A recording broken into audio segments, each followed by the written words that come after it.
দর্শক সবাইকে স্বাগতম।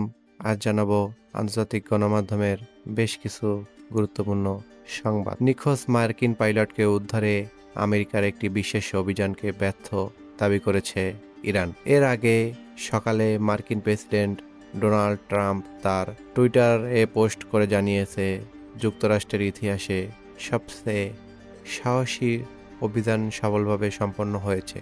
ইরানের চলমান সংঘাতের মাঝে এক বিস্ফোরক মন্তব্য করেছে যুক্তরাষ্ট্রের প্রেসিডেন্ট ডোনাল্ড ট্রাম্প। তিনি জানিয়েছে, চলতি বছর শুরুতে ইরানের বিক্ষোভকারীদের কাছে অস্ত্র পাঠানোর চেষ্টা করেছিল ওয়াশিংটন।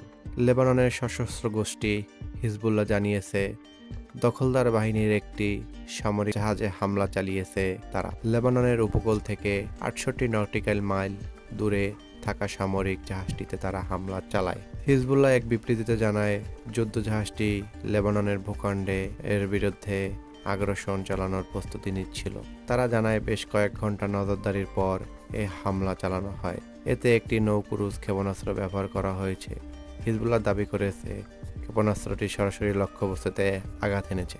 মালয়েশিয়ার ডিউক কুয়ালালামপুরে ৩ লরি ও একটি পিকআপ ভ্যানের ভয়াবহ সংঘর্ষে বাংলাদেশি সহ ২ জন নিহত হয়েছে।